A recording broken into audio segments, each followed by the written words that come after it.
quiet because I didn't want to get in trouble. I had to make sure that my grades were still okay. I had to make sure that I wasn't acting funny because somebody was going to report on that. I had to make sure that when my social worker came, I wasn't getting in trouble. I had to make sure that if he put his hands on me, I covered up everything. I made sure there was no physical bruises that anybody could see because I made sure that I wasn't going to mess up at 17 years old going home while everything was in the process until I found out they killed their daughter. You want to talk about the shed that's in the back of the house? You need to Sharsha Dimitra. No? Okay, cool. So when I found that out, and they used to lock me with a deadbolt in her room that still had all of her stuff in it, all of her Hello Kitty stuff in it. They had a deadbolt on her door. So anytime that I came to the house and I did something that they considered wrong, they would lock me in her room, and then his mom would come upstairs and hurt me. Are we all clear on what hurt means? Yeah? Okay. If we're not, let me help you. I'm smiling because I'm starting to get sweaty because I'm telling you a wound. Okay? We're opening an old scar that I don't really like to open, but here we are. Okay? So she had a sex dungeon, a sex closet that had many different sex toys in it. And if I pissed her off, I would be in trouble. And when he got home, he was a pediatrician. He had these little brown bottles that he would bring home with drugs in them. They would sometimes give me those drugs, put me in the bathtub, and we would all be in the bathtub together until one night they drowned me, and then he had to resuscitate me. And we'll talk about the bathtub programming in a minute. Finally, I had enough because after 3 or 4 months, they told me they were going to adopt me. I started telling my group home staff, like, hey, if you see him, I don't want to go with him. I could not go with my mom because we had supervised visits. So at the time, I could not call her. I could not do anything until it was a supervised visit. So it was usually once a week, like... They have this whole process that you have to go through. Mm-hmm. So while the fingerprints were doing their fingerprinting thing and the background check was background checking, I was allowed to have 1 hour a week visits with her. And then that gradually increased. To 2 hours, to 3 hours. As long as she wasn't getting in trouble, we could still have the visits. So it was a lot. But then my boyfriend, his mom, his dad, or anybody else could pick me up. I had day passes. If you are familiar with foster care, there's something called a day pass and there's something called a community pass. Okay? The day pass, you can leave for, like they say, 4 hours. Your social worker gives you 4 hours to just go walk around the city, to go do whatever you want. But in that 4 hours, you need to do whatever you're going to do and get back to your group home. A community pass is you can leave for the day, you can get a bus pass from your social worker if you'd like, and you can do whatever the hell you want to do. However, I had to have supervised visits with my mom. I could be in the world doing whatever I wanted to do, dealing with people like this. But if my mom came to the house or called me outside of our ordered supervised visits, then that was wrong. After a point of dealing with what happened was they made a party. They threw me an engagement/adoption party. I've been proposed to and engaged so many damn times. It's crazy. It's thick. And if you're looking at this ring right now, because I know a lot of you are, it's a purity ring. I've been through so much hell that I haven't had sex in 10 years, 9 or 10 years. Don't want to. That kind of negates the pregnancy thing, but that's a whole... Yeah, that's a whole other situation. That's a whole... I was just fat. It's just fat. But I can't get pregnant. Everybody knows that because I was raped in a closet by someone's boyfriend when I was still in this bio family's home while she was in the bathtub. Okay. Again with the bathtub. So the bathtub is a theme, and we're going to talk about that. I was raped with a hanger in my own closet. So no, I can't have kids. Everyone knows that. I used to think that was a bad thing that everybody knows that, but it is what it is. I can't have kids. It won't work. So no, I'm not pregnant. No, I'm not married to anybody. I'm married to Jesus. It's a purity ring. Okay. But after the adoption / engagement party, and all these people came over, and everybody was saying, congratulations, you're going to get adopted. I almost lost my shit. And his mom threw a glass off the sink, off the counter, and said I did it. In front of everyone, she told me to go upstairs. I was in trouble. Went upstairs to Emily's room. And while everybody was downstairs, I got in trouble from the sex closet. Are we still together on what happened? She didn't take me up there to have a stern conversation. Do we get that? Okay, cool. After that, I went back to my social workers and I was like, I can't do this. I cannot do this. They're going to kill me. Okay? And I've been lying to you about being okay. I'm not okay. You have to do something now. She told me, wait a minute, the paperwork is in process. At 17 years old, in 2011, I took off. I ran to my mom. I called her and I said, I don't give a shit what anybody says. You can call the police to meet me there. I am not dealing with these people one more time. I'm coming home. I called my social worker. JS, you know who you are. I called my social worker, Miss Strout, Miss Castro. When I got to my mom's home, I called them and I said, I am not doing this shit anymore. I'm home and I'm going to stay here. And they said, yes, you are. We have ordered a SILP placement. SILP. Write it down. SILP. It is an adult placement for foster care. SILP. You got that? You wrote that down? Yeah? Okay.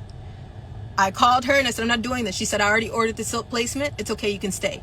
I was livid because I'm like, after all this time, after all the hell I just put up with, after everything that you have given me and this woman, after all the shit that y'all know, now I can stay? Yes. Because they didn't want to deal with the paperwork of what was back in Jurupa Valley, California. You get what I'm saying? So in 2011, I went home. By this time, I barely had 12 credits. You need, in foster care, I think you need 260. Is that, am I right? 230, 260, something around there. Something around there, I don't remember. As a normal kid, to graduate high school in California, in the state of California. As a foster kid, you need 160 or 150, something around there. They give foster kids a little bit of a break. They cut out the electives. Yes. So, I think it's the AB 147 law or AB 12 law. Those are probably two different laws. Just look them up. I don't know which one is what. Don't quote me on that. But point is I didn't have enough credits to even be a senior. Okay. In 2011, I went home to my mom after all that happened, and it was time for me to graduate high school. I had to shove 4 years worth of high school in 2011 till 2012 in June is when I was supposed to graduate. They told me I was not going to make it. There's no way you can make it. You only have 12 credits as a senior. I graduated 2 weeks before my graduating class. Because from 7 o'clock in the morning until I could barely keep my eyes open, I did all my work because my mom told me I had to. My mom was like, I be damned. You are not going to be a statistic society. We are not doing this. You are going to graduate high school. And then my teacher at Summit View High School, are you with me? Summit View High School is where I graduated from. My diploma is up on my series on Allie'sArmy.com. That series was made by everyday people. Don't get crazy. Okay? We don't have white hats. We don't have people working with us. It is just me and her. Okay? Plus everyday people. All right? So if you go look, my diploma from Summit View High School in Riverside, California is up. And in that time, I graduated 2 weeks with honors before my class because I busted out all my work. My teacher told me I was pretty enough to go work for Hooters. It wasn't going to work for me. He was like, you can't. My mom flew into the school. gave him a little bit of education, and I ended up graduating early. All right? Because I worked my ass off. In 2012, I was working extremely hard, and I graduated at Gage Middle School, because some of you high school is a continuation school. So if you look, and if you live in Riverside, you know some of you sits across the street from Gage. Okay? Some of you walked over to Gage, and we did our graduation there in 2012. Are y'all still with us for this timeline? Cool. Mom, I'm sorry. Carry on. So my kids, hi. I love you. They can come back to this part. in 2014 is when I adopted Allie. She wanted her name changed. I didn't want nothing to do. Anything. Not a damn thing. If I could have changed my blood type, I would have.